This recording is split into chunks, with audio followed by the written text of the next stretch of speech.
Are you used to numbers? Are you used to letters?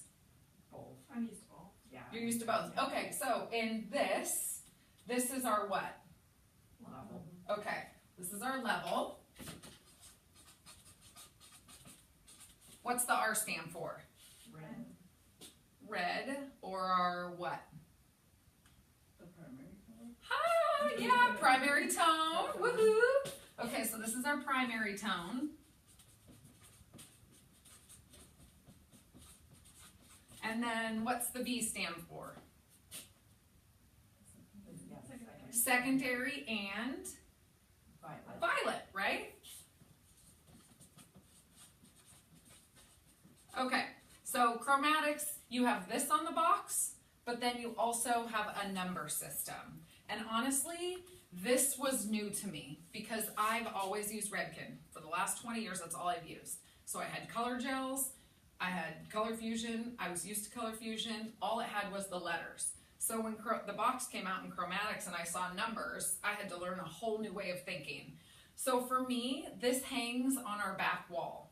So a lot of times you want to look at the number because it's going to tell you what your base is in that color. So if you have like a 5.1, what are you going to see first? If it looked like this.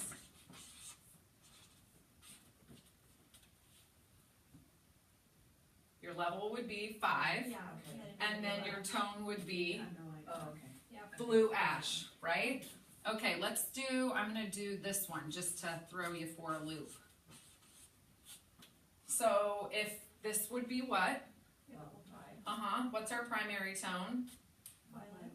Violet iridescent, right? So it's gonna be a little bit more neutrally violet, right? A little more light reflection. And then what's our secondary? Gold. Gold. So honestly, for chromatics, it's super important to look at the numbers because you're gonna understand what you're gonna see a little bit more. Does that make sense? Mm-hmm. Are we cool with that? Yeah. Okay, so I'm gonna take a timeout really quick. Can we go to your dispensary? Mhm. Let's go on a field trip.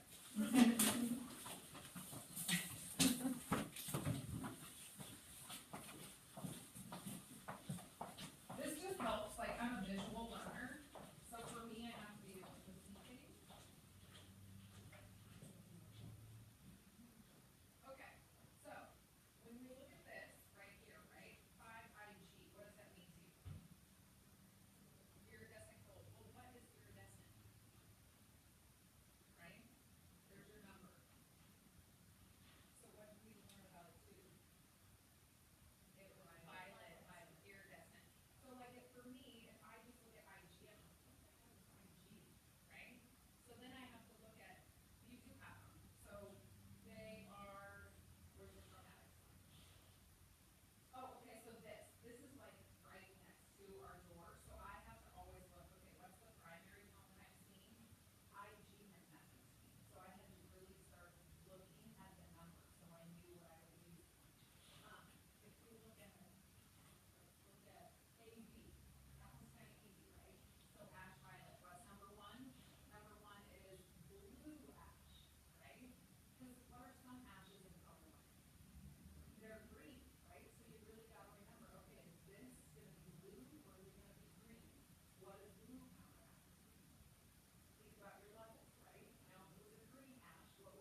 I feel like the light bulb went off though.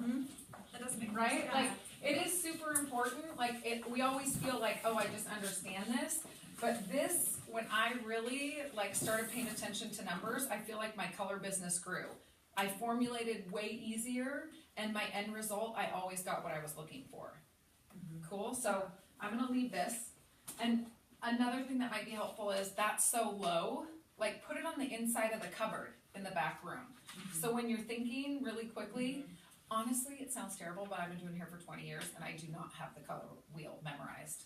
Like, I don't know, after 4 I kids, still go back and look at it. yeah, after 4 kids, my brain is like, woo, elsewhere, so. That makes me feel better when you say that though. No, I know, totally, like, seriously, 20 years, I'm a salon owner, and right by our color in the back is the color wheel and the number system. Yeah. And okay, with that being said, so we're gonna talk about something new. Our color mantra is like big with RedKen. What that means is, we talk a lot about zones. Have you heard that with RedKen? So your first, ½ inch to an inch is your zone 1. That's gonna be where we put permanent color, right? Most of the time. Our ends, zone 2 and zone 3, are just gonna be a demi-permanent line. Honestly, the biggest thing is healthy, beautiful, shiny hair right now, right? So Shades EQ closes the cuticle, it has silicone in it, and we all know it fades tone on tone. So when they come back in, what are they gonna ask for?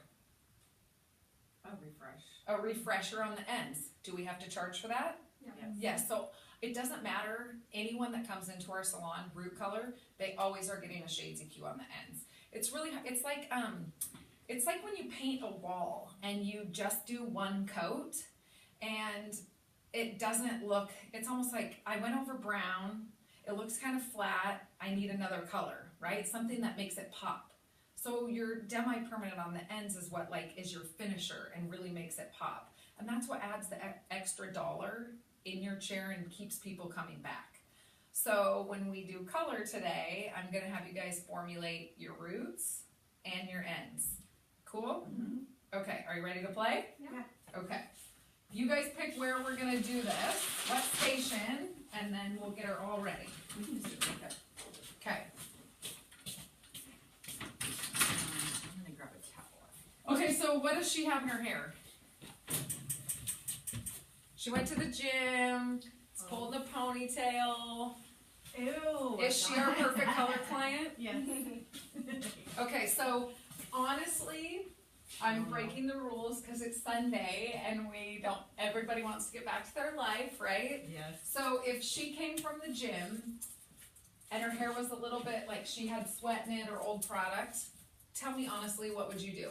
You need to shampoo. High five. How come? Because the salt from working out can make your color go darker. Well, it's just what happens, we don't get even what? Like we're setting ourselves up for failure, right? We don't get even results. So I'm gonna leave this up to you. My RedKen hairdresser, the instructor would tell me to clarify her first, right? So that's up to you if you guys wanna clarify and clarify her and flash dry. I don't know what your time is. No. Okay, so we're gonna go over it. All right. So we're already setting ourselves up to fail a little bit, but we've been doing hair for a long time, so we're gonna make this successful, right? Yeah. Okay. Shampoo cape? Okay, so she has long hair, right? So we also need to put a towel around her cape, just to make sure nothing goes through. We will grab it. Okay, so let's talk about brushes. What do we know about brushes? Like color brushes. There's different what? Sizes, shapes. Sizes, shapes, different angles. What type of brushes do you guys have in the back? A little of everything. Okay, so if we were doing chromatics on her, what type of brush do you think we need? They say that you're supposed to use the chromatic brush, which we have some, but Okay, so I think we should use both. Let's play with a chromatics brush, and then let's play with a regular brush and see if we notice a difference on application. So we're gonna formulate for her. Okay? So, come on over. We need to first start with her level. right? So what level do we think she is? I say 3. That's my first thought too. 3. I think she's a 3 also. Okay, and what's her tone right now? The answer. She's like a brown red, Mhm, right? Yeah. Like, do you like the tone that you are right now? If we're gonna have a good consultation. Do you like the tone of your hair right now? I'm up for something a little different, I don't care. Okay, so how often do you get your hair done? You have gray, so I'm assuming. I touch up my roots every like 2 or 3 weeks. by Okay, myself. so